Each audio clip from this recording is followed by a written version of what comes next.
प्यारे बच्चों, आज हम इंटरमीडिएट में यूपी बोर्ड द्वारा जारी किए हुए हैं भौतिक विज्ञान के मॉडल प्रश्न पत्र को देखेंगे। तो देख रहे हैं बोर्ड द्वारा जारी किया हुआ ये सत्र 2024-25 के लिए भौतिक विज्ञान का मॉडल प्रश्न पत्र है। तो हम देखते हैं इसमें सबसे पहले खंड आ। तो देख रहे हैं यहाँ पर स्पष्ट दिया है खंड आ बहुविकल्पीय है और प्रत्येक प्रश्न 1 अंक के हैं। खंड बा अति लघु उत्तरी है तथा प्रत्येक प्रश्न 1 अंक के हैं। खंड सा लघु उत्तरी प्रकार के हैं और प्रत्येक प्रश्न 2 अंक के हैं।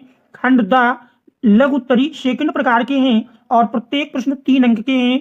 खंड या दीर्घ उत्तरी है और प्रत्येक प्रश्न 5 अंक के हैं। इस खंड के चारों प्रश्नों में आंतरिक विकल्प का चयन प्रदान किया गया है। ऐसे प्रश्नों में आपको दिए गए चयन में से केवल एक प्रश्न ही करना है और प्रश्न में प्रयुक्त प्रतीकों के सामान्य अर्थ हैं। अब हम देखते हैं खंड आ। खंड आ में पहले का नंबर है विद्युत फ्लक्स का मात्रक है। देखें ऑप्शन फर्स्ट में न्यूटन प्रति कूलम, सेकंड वोल्ट प्रति मीटर, थर्ड वोल्ट गुणे मीटर और फोर्थ न्यूटन मीटर प्रति कूलम। तो इसमें विकल्प नंबर थर्ड वोल्ट गुणे मीटर सही है। इसके बाद खा नंबर में है चुंबकीय क्षेत्र बी में वेग u से गतिमान आवेश के कण पर लगने वाला बल F है। तो लगने वाले बल F का फार्मूला देख रहे हैं विकल्प नंबर थर्ड में Q into you cross vector B, अर्थात इसका विकल्प नंबर थर्ड सही है। इसके बाद पहले का गा नंबर है। गा नंबर में कह रहा है यदि वेक्टर E तथा वेक्टर V वैद्युत चुंबकीय तरंग के कारण वैद्युत सदिश तथा चुंबकीय सदिश हो तब वैद्युत चुंबकीय तरंग के संचरण की दिशा अनुदिश होती है। तो हम जानते हैं कि वैद्युत तरंग के संचरण की दिशा सदैव वैद्युत सदिश और चुंबकीय सदिश दोनों के लंबवत होती है और लंबवत सदिश दोनों के क्रॉस प्रोडक्ट से मिलेगा। तो इसमें विकल्प number 4 vector E cross vector B सही है। इसके बाद पहले का घा नंबर देख रहे हैं 4 डायोप्टर और -2 डायोप्टर के 2 लेंस संपर्क में रखे हैं। संयुक्त लेंस की फोकस दूरी होगी। तो देख रहे हैं संयुक्त लेंस की क्षमता P बराबर हम जानते हैं संयुक्त लेंस की क्षमता P बराबर होती है P1 + P2। P1 P2 दोनों क्षमताओं को हम जोड़ेंगे तो जोड़ने पर देख रहे हैं 4 डायोप्टर और दूसरी -2 है। 4 -2 डायोप्टर संयुक्त लेंस की मिल जाएगी और पूछ रहा संयुक्त लेंस की फोकस दूरी। तो संयुक्त लेंस की फोकस दूरी चूंकि हम फार्मूला जानते हैं क्षमता P बराबर, यदि फोकस दूरी सेंटीमीटर में है तो सूत्र होता है P बराबर 100/F।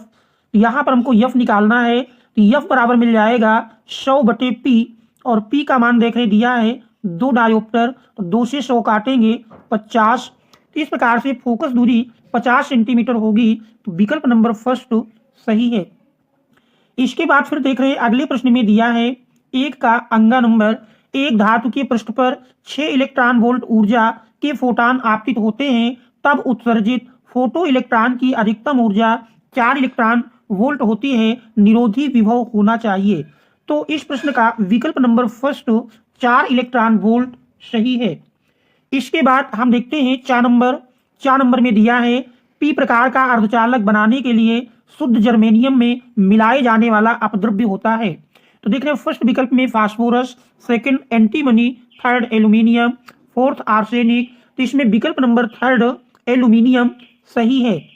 इसके बाद हम देखते हैं खंड बा और खंड बा में देख रहे हैं अति लघु उत्तरीय प्रश्न है, प्रत्येक 1 अंक के हैं। दूसरी के का में विशिष्ट चालकता के लिए सूत्र एवं मात्रक लिखिए। तो विशिष्ट चालकता हम जानते हैं विशिष्ट प्रतिरोध के व्युत्क्रम को विशिष्ट चालकता कहते हैं। तो विशिष्ट चालकता विशिष्ट प्रतिरोध का व्युत्क्रम होती है। तो विशिष्ट चालकता को सिग्मा से प्रदर्शित करते हैं। तो सिग्मा = मिल जाएगी 1/ρ, जहाँ ρ विशिष्ट प्रतिरोध है। तो ये इसका फार्मूला होगा सिग्मा = 1/ρ। और इसकी मात्रक की बात करता है क्योंकि विशिष्ट प्रतिरोध का मात्रक ओम गुणे मीटर होता है तो इसलिए विशिष्ट चालकता का मात्रक ओम इनवर्स मीटर इनवर्स होगा। इसके मात्रक की बात करें ओम की घात -1 और मीटर की घात -1, अर्थात ओम इनवर्स मीटर इनवर्स या ओम इनवर्स सेंटीमीटर इनवर्स कह सकते हैं। ये इसका मात्रक होगा। इसके बाद खा नंबर में दिया है कह रहा दो सीधे समांतर अनंत लंबाई के धारावाही चालकों के प्रति एकांक लंबाई पर लगने वाले बल का व्यंजक लिखिए। तो इसके लिए फार्मूला है बल का व्यंजक F अपान L, क्योंकि एकांक लंबाई की बात कह रहा है तो इसके लिए फार्मूला बनेगा F अपान L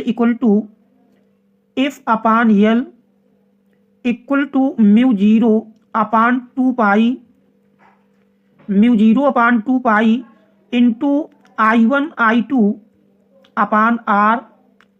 ये किसी धारावाही चालक के प्रति एकांक लंबाई पर लगने वाले बल का व्यंजक होगा। F upon L equal to mu zero upon two pi into I1 I2 upon R newton प्रति मीटर। ये इस प्रश्न का आंसर होगा। इसके बाद हम देखते हैं गा नंबर में देख रहे हैं 10 ओम प्रतिरोध। तो देख रहे हैं प्रतिरोध R का मान दिया है 10 ओम, 10 हेनरी प्रेरकत्व L बराबर 10 हेनरी कि एक कुंडली 50 वोल्ट की बैटरी से जुड़ी है। देख रहे हैं ये बैटरी का विभवांतर है। कुंडली में संचित ऊर्जा का मान होगा। तो संचित ऊर्जा के लिए फार्मूला है U बराबर हाफ LI स्क्वायर। ये संचित ऊर्जा का फार्मूला है। L बराबर हाफ LI स्क्वायर। तो यहां पर देख रहे हैं L प्रेरकत्व 10 हेनरी है। पहले हम धारा निकाल लेंगे। तो धारा I बराबर जानते हैं V अपान R। V का मान देख रहे हैं 50 वोल्ट है अपान प्रतिरोध 10 ओम है। इस प्रकार से 0 0 कैंसिल कर देंगे तो धारा I बराबर मिल जाएगी 5 एम्पियर। अब इसमें यदि मान रख दें तो 1/2 गुणे L देख रहे हैं 10 हेनरी दिया है गुणे I का स्क्वायर, I 5 है, स्क्वायर है, 2 बार गुणा करेंगे। इस प्रकार से देख रहे हैं 2 पंचे 10, 5 पचा 25 पंचे 125 जूल ये संचित ऊर्जा U का मान होगा। ये इस प्रश्न का आंसर हो जाएगा। घ नंबर में क्या क्रांतिक कोण की परिभाषा लिखिए। हमको क्रांतिक कोण की परिभाषा लिखना है। जानते हैं क्रांतिक कोण सघन माध्यम में बना वह आपतन कोण होता है जिसके लिए विरल माध्यम में अपवर्तन कोण का मान 90 अंश होता है, उसे हम क्रांतिक कोण कहते हैं। क्रांतिक कोण एक प्रकार से सघन माध्यम में बना वह आपतन कोण है जिसके लिए विरल माध्यम में बने अपवर्तन कोण का मान 90 अंश होता है। इसके बाद अंगा नंबर में हाइड्रोजन के प्रथम बोर कक्ष की त्रिज्या देख रहे हैं। प्रथम बोर कक्ष की त्रिज्या अर्थात ये R1 का मान दिया है 0.53 एंगस्ट्रॉम है। तृतीय बोर कक्ष की त्रिज्या ज्ञात कीजिए। तो इसके लिए हम फार्मूला जानते हैं। इसके लिए फार्मूला होता है Rn equal to N square R1 अर्थात NV बोर कक्षा की त्रिज्या निकालना है जबकि प्रथम बोर कक्षा की त्रिज्या दी है। इसके लिए फार्मूला है Rn equal to N square R1। इसमें हम मान रख देंगे Rn equal to N square R1 जिसमें N जैसे तृतीय कक्षा की बात कर रहा तो इनकी जगह 3 रखेंगे। 3 का स्क्वायर 9 तो 9 गुणे R1 देख रहे हैं दिया है 0.53 एंगस्ट्रॉम 0.53 एंगस्ट्रॉम और यदि इसका आप गुणा कर लेंगे तो देख रहे हैं 9 त्रिक 27 और 9 पचे 45 45 2 47 2 अंक पर दशमलव लगाएंगे तो 4.77 एंगस्ट्रॉम यह तृतीय बोर कक्ष की त्रिज्या का मान होगा 4.77 एंगस्ट्रॉम। तो ये इस प्रश्न का आंसर होगा। इसी प्रकार 4 नंबर में इलेक्ट्रॉन सूक्ष्मदर्शी में त्वरक के विभव का मान ज्ञात कीजिए जबकि इलेक्ट्रॉन का तरंग दैर्घ्य 1 एंगस्ट्रॉम है। तो इसके लिए आप जानते हैं फार्मूला होता है तरंग दैर्घ्य लेम्डा बराबर फार्मूला है 12.27 बटे √V। इस फार्मूले में आप मान रख देंगे। तो यहाँ देख रहे हैं तरंग दैर्घ्य लेम्डा का मान 1 एंगस्ट्रॉम है तो लेम्डा की जगह 1 एंगस्ट्रॉम और √V पक्षांतर कर लेंगे, लेम्डा बटे में आ जाएगा √V गुणा में और आप लेम्डा का मान रख देंगे। इसके बाद दोनों ओर का वर्ग कर देंगे तो V का मान मिल जाएगा। तो ये इस प्रश्न का फिर आंसर होगा। इसके बाद हम खंड सा देखते हैं। खंड सा में आप देख रहे हैं प्रश्न नंबर 3 का और देख रहे हैं यहाँ से 2 अंक के प्रश्न शुरू होते हैं जिसमें का नंबर में 6 ओम के मोटे तार को खींचकर इसकी लंबाई 2 गुनी कर दी जाती है। तार के नए प्रतिरोध की गणना कीजिए। तो इसके लिए फार्मूला है तार के नए प्रतिरोध की गणना पूछ रहा है। तो यदि तार को मान लीजिए प्रारंभ में 6 ओम दिया है, इसको R मान लेते हैं और नए प्रतिरोध को यदि हम आर डैश प्रतीक दें तो आर डैश बराबर होता है N square R, R dash equal to N square R. इसी में मान रख देंगे। देख रहे हैं खींचकर लंबाई 2 गुनी की जा रही है तो एन का मान यहाँ 2 हो जाएगा, 2 का स्क्वायर करेंगे 4, और देख रहे हैं आर प्रारंभिक प्रतिरोध है 6, तो 4 गुणे 6, 6 चौको 24, तो नए प्रतिरोध का मान 24 ओम के बराबर होगा। इस प्रश्न का उत्तर होगा 24 ओम, ये नए प्रतिरोध का मान होगा। यही यदि कहता है कि लंबाई 3 गुनी कर दी जाए तो 3 का स्क्वायर 9 करते, 9 6 54 ओम नए प्रतिरोध का मान होता। इसके बाद खा नंबर में किसी प्रिज्म से अल्पतम विचलन कोण जिसका प्रतीक डेल्टा एम होता है, डेल्टा एम दिया है। प्रिज्म के अपवर्तक कोण पर अपवर्तन कोण 30 अंश है, ये ए का मान है। प्रिज्म के पदार्थ का अपवर्तनांक ज्ञात कीजिए। तो अपवर्तनांक का आप फार्मूला जानते हैं, अपवर्तनांक n बराबर होता है साइन ए प्लस, देख रहे हैं इसके लिए फार्मूला है sine A plus delta M by 2 upon sine A by 2। इसी फार्मूले में आप मान रख देंगे तो देख रहे हैं यहाँ पर डेल्टा एम भी 30 अंश है, डेल्टा एम का मान 30 अंश है और अपवर्तन कोण ए का मान भी 30 है। तो अगर ये मान रखते हैं तो साइन देख रहे हैं 30 प्लस 30 60, 60 बटे 2 करेंगे 30 ही मिल जाएगा। साइन 30 अंश बटे साइन 30 बटे 2 तो साइन 15 अंश आ जाएगा। अब यहाँ पर साइन 30 का मान जानते हैं 1 बटे 2 और साइन 15 आप 45 माइनस 30 करके निकाल सकते हैं साइन ए माइनस बी के फार्मूले से, और सरल करेंगे इस प्रकार से अपवर्तनांक का मान मिल जाएगा। इसके बाद ग नंबर में परमाणु द्रव्यमान मात्रक एएमयू की परिभाषा लिखना है और फिर इसका मान किलोग्राम तथा मिलियन इलेक्ट्रॉन वोल्ट में भी व्यक्त करना है। इसके बाद घ नंबर में देख रहे हैं आया हुआ है संलग्न चित्र में प्रदर्शित अमीटर A1 तथा A2 से मापी गई विद्युत धाराएं क्या हैं, ये उनके प्रतिरोध नगण्य तथा पीएन संधि डायोड आदर्श है। तो देख रहे हैं इस प्रश्न को भी आप हल करेंगे। तो ये मॉडल प्रश्न पत्र में खंड सा में देख रहे हैं इस प्रकार से आए हुए प्रश्न हैं। खंड दा देख रहे हैं इसमें प्रत्येक प्रश्न आपका 3 अंक में आ रहा है, जिसमें का नंबर में विभव प्रवणता से क्या तात्पर्य है, आपको विभव प्रवणता की परिभाषा लिखना है। फिर विभव प्रवणता एवं विद्युत क्षेत्र की तीव्रता के मध्य संबंध स्थापित करना है, तो 3 अंक में पूरा हो जाएगा। इसके बाद अपवाह वेग की परिभाषा, अपवाह वेग को ही आप जानते हैं अनुगमन वेग के नाम से भी जानते हैं। तो अपवाह वेग एवं विद्युत धारा में संबंध स्थापित कीजिए, और देख रहे हैं 3 अंक में आया है। आप जानते हैं विद्युत धारा I और अपवाह वेग VD के बीच संबंध होता है I बराबर NEA VD, ये इनके बीच रिलेशन होता है। इसी संबंध को स्थापित करना है अर्थात सिद्ध करना है। इसके बाद ग नंबर में देख रहे हैं एक प्रोटॉन, एक न्यूट्रॉन तथा एक अल्फा कण समान विभवांतर से त्वरित होकर एक समान चुंबकीय क्षेत्र के लंबवत प्रवेश करता है। इनकी गतिज ऊर्जाओं की तुलना कीजिए। यदि प्रोटॉन के वृत्ताकार मार्ग की त्रिज्या 10 सेंटीमीटर हो तो न्यूट्रॉन तथा अल्फा कण के मार्गों की त्रिज्याएं क्या होंगी। देख रहे प्रश्न भी आपका 3 अंक में आया हुआ है, तो इसको भी आप हल करेंगे। फिर फैराडे के विद्युत चुंबकीय प्रेरण संबंधी नियम, देख रहे ये लगभग मोस्ट इंपॉर्टेंट क्वेश्चन है और ये हर वर्ष यूपी बोर्ड एग्जाम में निश्चित रूप से पूछा जाता है। तो ये फैराडे का विद्युत चुंबकीय प्रेरण संबंधी नियम, इसको आप अच्छी प्रकार से तैयार कर लेंगे, ये चूंकि लगभग हर वर्ष आने वाला प्रश्न है। इसके बाद अंगा नंबर में किसी पर्दे को बिंब से 90 सेंटीमीटर दूरी पर रखा गया है। पर्दे पर किसी उत्तल लेंस द्वारा उसे एक दूसरे से 20 सेंटीमीटर दूर स्थितियों पर रखकर 2 प्रतिबिंब बनाए जाते हैं। लेंस की फोकस दूरी ज्ञात कीजिए। तो देख रहे हैं इस प्रश्न को भी हल करेंगे।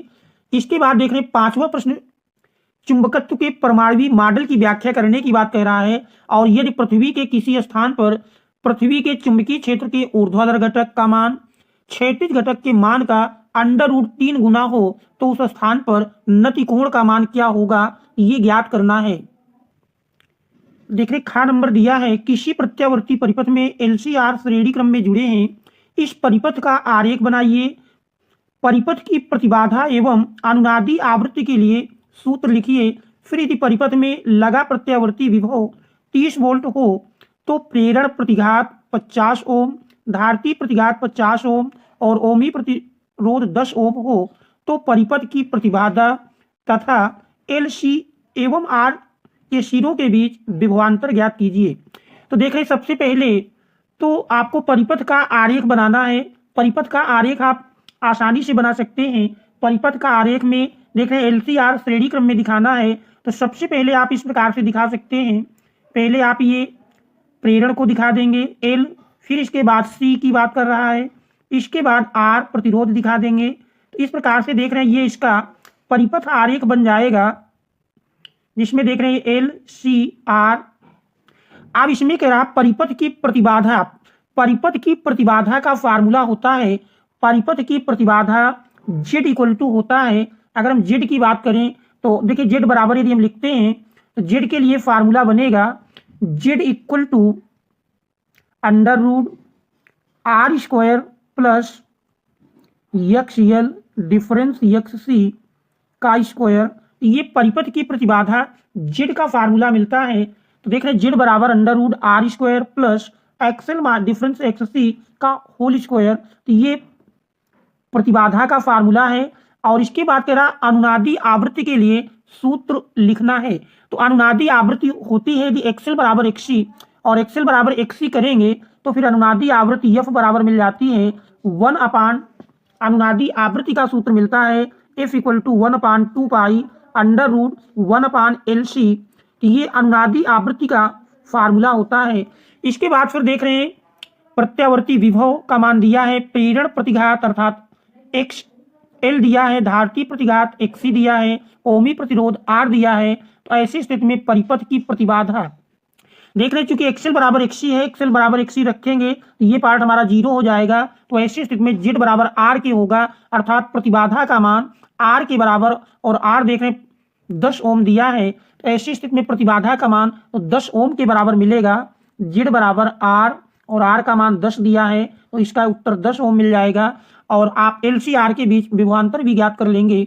फिर देख रहे हैं अथवा में दिया है एक ऊंचाई ट्रांसफार्मर की प्राथमिक एवं द्वितीयक कुंडली में फेरों की संख्या क्रमशः 100 और 400 है। यदि प्राथमिक कुंडली में 120 वोल्ट AC लगाया जाए तो ज्ञात कीजिए परिढमन अनुपात और द्वितीयक कुंडली में उत्पन्न वोल्टेज। तो ये दो मान ज्ञात करना है और देख रहे 3 अंक में आया हुआ है, तो इसको भी आप हल कर लेंगे। मैक्सवेल के विद्युत चुंबकीय तरंग सिद्धांत की व्याख्या देख रहे 3 अंक में पूछी गई है। तरंगों के संपोषी तथा विनाशी व्यतिकरण के लिए आवश्यक शर्तें लिखना है। इसके बाद प्रकाश विद्युत प्रभाव के नियम। इस प्रकार से देख रहे फिर खंड या में स्थिर विद्युतिकी या विद्युत स्थितिकी का गौस का प्रमेय लिखना है और इसकी सहायता से एक समान रूप से आवेशित अनंत लंबाई के सीधे तार के निकट विद्युत क्षेत्र की तीव्रता के लिए व्यंजक प्राप्त करना है। इस प्रकार से देख रहे हैं अथवा में फिर दिया है किसी समांतर प्लेट संधारित्र की धारिता का व्यंजक प्राप्त कीजिए जबकि दोनों प्लेटों के बीच परावैद्युत भरा हो। तो देख रहे डेरिवेशन 5 अंक में है। फिर 7वां है संयुक्त सूक्ष्मदर्शी का नामांकित किरण आरेख बनाइए और इसकी आवर्धन क्षमता का सूत्र लिखिए जब अंतिम प्रतिबिंब स्पष्ट दृष्टि की न्यूनतम दूरी पर बनता है। देख रहे ये भी बढ़िया प्रश्न है, इंपॉर्टेंट है। अथवा में प्रकाश के विवर्तन से आप क्या समझते हैं, तो विवर्तन की हमको डेफिनेशन लिखना है। एक पतली झिर्री से प्रकाश के विवर्तन के कारण प्राप्त विवर्तन प्रारूप की व्याख्या कीजिए। देख रहे बढ़िया प्रश्न है, 5 अंक में आया है। फिर प्रश्न नंबर 8 है हाइड्रोजन परमाणु की निम्नतम अवस्था में इलेक्ट्रॉन की ऊर्जा। देख रहे -13.6 इलेक्ट्रॉन वोल्ट है। एक 12.75 इलेक्ट्रॉन वोल्ट ऊर्जा का फोटॉन हाइड्रोजन परमाणु के एक इलेक्ट्रॉन द्वारा निम्नतम ऊर्जा स्तर में अवशोषित किया जाता है। हाइड्रोजन परमाणु किस ऊर्जा स्तर तक उत्तेजित होगा? लाइमन श्रेणी का दूसरी एवं बामर श्रेणी की दूसरी रेखा की तरंग दैर्घ्य की गणना कीजिए। तो देख रहे हैं बढ़िया प्रश्न है। इसके बाद अथवा में भी देख रहे हैं इसमें अभिक्रियाएं ऊष्माक्षेपी हैं या ऊष्मा शोषी, ये हमको ज्ञात करना है।